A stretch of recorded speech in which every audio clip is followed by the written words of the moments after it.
Hello students, let's see this question. The question says zirconium and hafnium, Zr zirconium, Hf hafnium have almost equal atomic and ionic radii because of चार options: diagonal relationship, lanthanide contraction, actinide contraction, belonging to the same group. So सबसे पहले इनकी position देखते हैं periodic table के अंदर कि इनकी पोजीशन क्या है जिरकोनियम और हैफनियम के.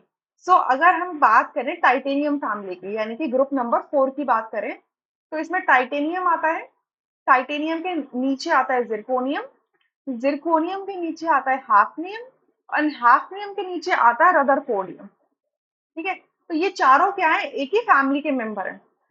तो टाइटेनियम आपका 4th पीरियड में आता है, जिरकोनियम 5th में आता है, हैफनियम 6th में आता है एंड रदरफोर्डियम 7th पीरियड में आता है. तो ये इनकी पोजीशन है पीरियोडिक टेबल के अंदर.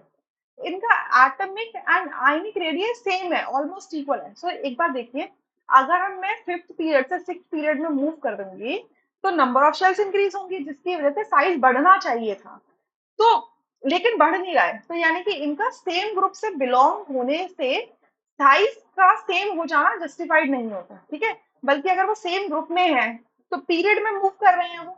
ठीक है, पीरियड में एक दूसरे के नीचे आ रहे हैं. ठीक है, तो इस केस में तो साइज बड़ा होना चाहिए था, छोटा बड़ा होना चाहिए था, अनइक्वल होना चाहिए था, बट यहाँ ऑलमोस्ट इक्वल है. डी ऑप्शन को रूल आउट कर सकते हैं. ठीक है, actinide contraction and lanthanide contraction कब होता है, जब लैंथेनाइड्स या एक्टिनाइड्स इंट्रोड्यूस हो जाते हैं. ठीक है, एक सर्टेन पीरियड के अंदर, राइट.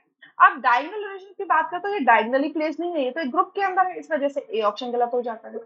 अब देखिए, हम बात करते हैं 6th पीरियड की. हमें पता है कि 6th पीरियड की स्टार्टिंग में, मतलब ग्रुप 3 के बाद से क्या होते हैं, प्लेस्ड होते हैं आपके लैंथेनॉइड्स. ठीक है, ग्रुप 3 से स्टार्ट हो जाते हैं, मतलब लैंथेनम के बियॉन्ड आपको क्या देखने के लिए मिलेंगे, लैंथेनॉइड्स मिलेंगे. और हैफनियम भी 6th पीरियड से बिलोंग करता है.